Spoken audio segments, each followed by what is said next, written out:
마라나타 주여 오시옵소서. 스프링 성경 이야기 5번째 이야기입니다. 하늘 보석 출애굽기 13장에서 40장.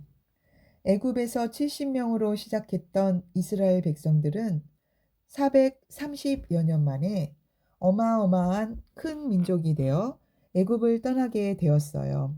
그런데 이스라엘을 엉겁거려 애굽의 바깥으로 보낸 바로 왕은 즉시 후회했어요. 그들 마음대로 일을 시킬 수 있었던 남자 어른만 해도 60만 명 이상 되었던 노예들이 너무나 아까웠던 거예요. 그래서 말이 이끄는 특별병거 600대와 애굽의 모든 병거들을 동원해 이스라엘 백성들을 잡으러 출동했어요. 얼마 안 가서 그들은 이스라엘 백성들 가까이까지 뒤쫓아왔어요. 그때 이스라엘 백성들은 몹시 두려워하며 떨었어요. 뒤쪽에서는 무서운 애굽 군대가 말발굽 소리를 내며 쫓아오고 있었고 눈앞에는 홍해바다가 가로막고 있었어요. 두려워 떨고 있는 이스라엘 백성들에게 모세가 말했어요. 주님께서 당신들을 구하여 주시려고 싸우실 것이니 당신들은 진정하십시오. 출애굽기 14장 14절. 모세가 홍해바다 위로 손을 내밀자 하나님께서 큰 바람을 내시어 홍해바다가 갈라졌어요.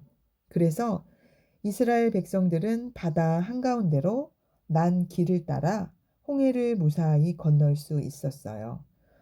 홍해를 건너는 이스라엘 백성들을 보고 애굽의 군대도 바닷속 길로 뒤쫓아왔어요. 이스라엘 백성들이 모두 홍해를 건너자 양쪽으로 갈라졌던 바닷물이 다시 흘러서 물이 애굽의 군대를 덮어버렸어요. 이 기적 같은 놀라운 장면을 본 이스라엘 백성들은 너무나 감격하여 하나님을 찬양하고 노래했어요.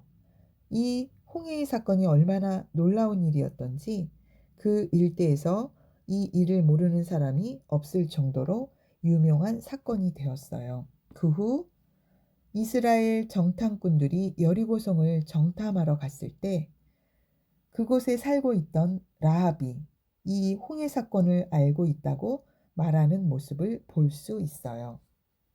하나님이 행하신 이 놀라운 기적 때문에 애굽을 포함한 주변 나라들은 이스라엘 백성들과 그들이 섬기는 하나님을 두려워했어요.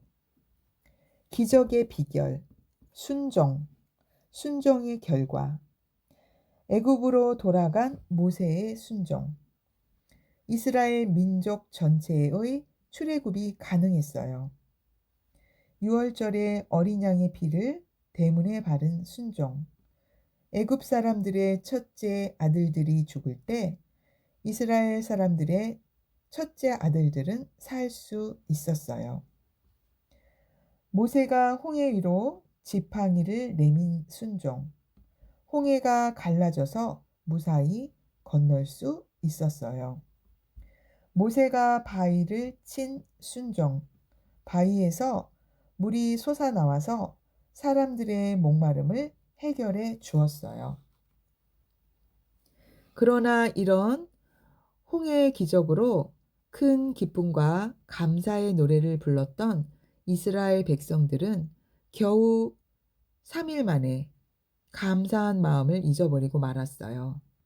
마라라라는 곳에 도착했는데 그곳에 물이 써서 마시지 못한다고 모세에게 원망을 쏟아놓아요. 물론 사막에서 물이 아주 중요하지만 홍해의 기적을 본 지 겨우 3일밖에 되지 않았는데 벌써부터 원망을 늘어놓으니 안타깝기 그지없어요. 그리고 오랜 세월 노예로서 살아왔던 이스라엘 백성들은 이제 자유인이 되었는데도 노예였던 습관을 버리는 것이 쉽지가 않았어요. 애굽을 출발해 기적과 같이 홍해 바다를 건넌 후 한 달 반 만에 준비해온 양식이 떨어지자 그들은 모세와 하나님을 원망하기 시작했어요. 하나님은 이미 농사 지을 수 없는 사막 한가운데서 이스라엘 백성들이 먹을 양식을 하늘로부터 준비하고 계셨는데 그들은 가능성 없는 사막의 모래를 바라보며 양식을 찾고 있었어요.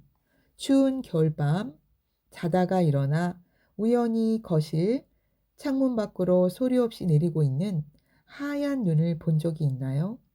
모두 잠든 밤에 소복소복 내리는 한방눈은 보기만 해도 우리의 가슴을 뛰게 하지요. 출애굽한 지 한 달 반 만에 이스라엘 백성들의 양식이 떨어진 그때부터 이후 그들이 가나안에 도착할 때까지 약 40년 동안 하나님께서는 하루도 쉬지 않으시고 밤마다 하늘로부터 소복소복 만나를 이슬처럼 내려 주셨어요. 하나님께서는 찌는 듯한 낮 동안의 사막의 무더위를 구름 기둥으로 시원하게 덮어 주셨어요. 그리고 살을 내는 차가운 한밤의 모래바람은 불기둥으로 막아주시며 이스라엘 백성들을 인도해 주셨어요. 시내산에 이르러서는 노예였던 이스라엘 백성들이 제사장 나라 거룩한 백성이 되도록 수준을 높여 주셨어요.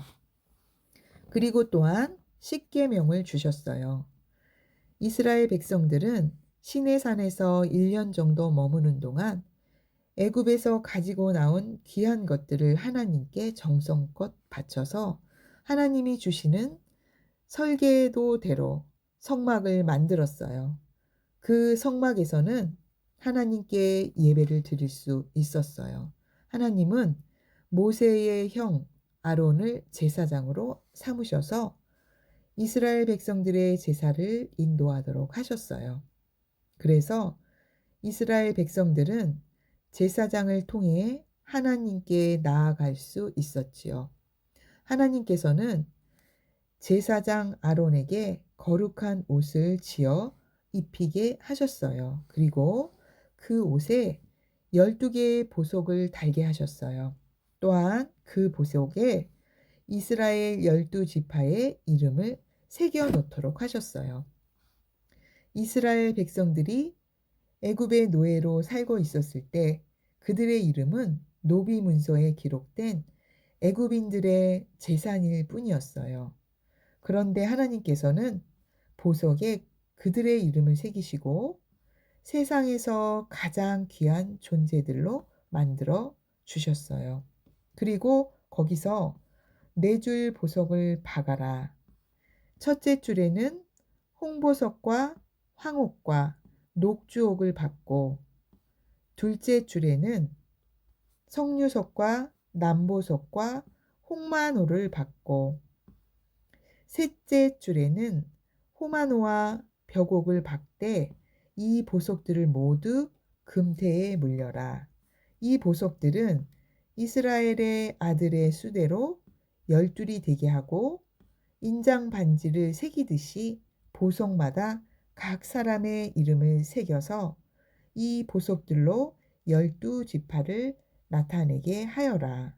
출애굽기 28장 17절에서 21절. 하나님의 사람들은 보석과 같은 존재들이에요.